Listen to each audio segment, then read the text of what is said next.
Ryuji Takasu lives in a small apartment with his single mother, Yasuko Takasu, who works at a hostess bar. Their apartment is overshadowed by a large, luxury apartment tower next door. Ryuji does all the chores of the house, and on his way to start a new school year, he finds that his looks still give him the reputation as a Yankee. As such, people fear him, giving him their wallets out of the blue. Ryuji has a best friend named Yusaku, and Yusaku is good friends with a girl named Minori, whom Ryuji likes but finds himself flustered when trying to talk with her. The three of them are in the same class, as is the short, mean-looking girl with the name of Palm Top Tiger. When Taiga runs into Ryuji in the hall, everyone expects a fight and are amazed when Taiga punches Ryuji out of her way. After school, Ryuji is returning to his homeroom from the teacher's room when he finds Taiga trashing the place. He tries to get his bag, but Taiga tries to insist it's her bag. Ryuji points out that her bag is on a nearby chair, but Taiga insists. However, Taiga sneezes and loses her grip. Realizing she has lost the battle, she leaves with a baka insult. Ryuji can't leave the classroom as it is, so he cleans up the place before going home. At home, Ryuji discovers a love letter from Taiga to Yusaku, thereby explaining why Taiga was so keen to get his bag, having placed the love letter in the wrong bag. He's tempted to read the letter but doesn't because there's no letter in the envelope. About 2 in the morning, Ryuji is awakened by a noise in the apartment. Since his mother won't be home from her job yet, he decides to check it out and finds the balcony sliding glass door open. Taiga is in a nightgown and armed with a wooden sword. After dodging, getting hit for a bit, and damaging a door, Taiga is going for a finishing blow until Ryuji says that the envelope was empty, after which she collapses. Ryuji ends up feeding Taiga, who is apparently very hungry. Ryuji is amazed by this and starts to ask about Taiga's parents feeding her, but then remembers that everyone's home situation is different. To try to make peace with Taiga, he shows her a box full of things he's done for the girl he loves, including poems, MDs of songs he's made, etc. However, one of the artifacts has the name of the girl Ryuji likes, Minori. Since Ryuji likes Taiga's best friend and Taiga likes Ryuji's best friend, it would seem an alliance is in order. So, Ryuji agrees to listen to whatever Taiga has to say, just not at the moment. This satisfies Taiga, who heads home unworried about her safety because of the sword she carries.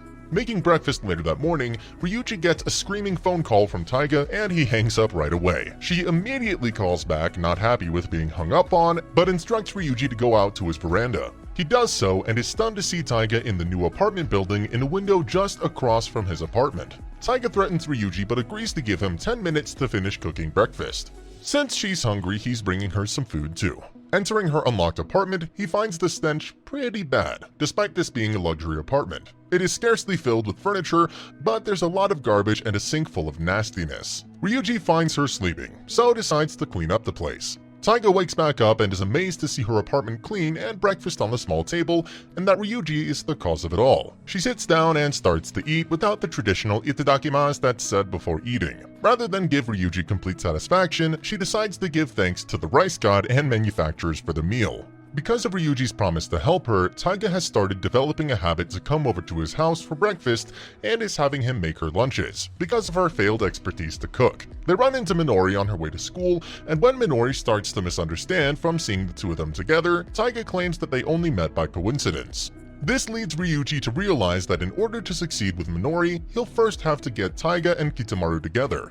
Their initial plan takes place during gym class. Ryuji and Taiga pair up to toss a basketball around with the goal of Ryuji throwing a basketball at Kitamaru's partner. He would then rush that person to the infirmary, allowing Taiga to re-pair up with Kitamura. Unfortunately, to complicate matters, Kitamura also pairs up with a girl, and Taiga ends up getting distracted, so she doesn't avoid the basketball in time and instead gets hit in the face. The next plan involves Taiga giving Kitamura some cookies she baked during home economics class, but Kitamura is in a rush, so Taiga has to chase him. In doing so, she accidentally slips on the stairs, and Ryuji has to catch her, but her cookies go flying out the window. This latest failure depresses Taiga because she feels that she can't succeed, so Ryuji tries to make her feel better by eating all the ruined cookies and saying that they were delicious. Unfortunately, a new obstacle soon develops for the two. Because of how much time they're spending together, their class has started to believe that Taiga and Ryuji are a pair, and are going out due to the amount of time that they spend together. The rumors quickly spread to Minori, and she takes the two onto the rooftop so that she can formally ask Ryuji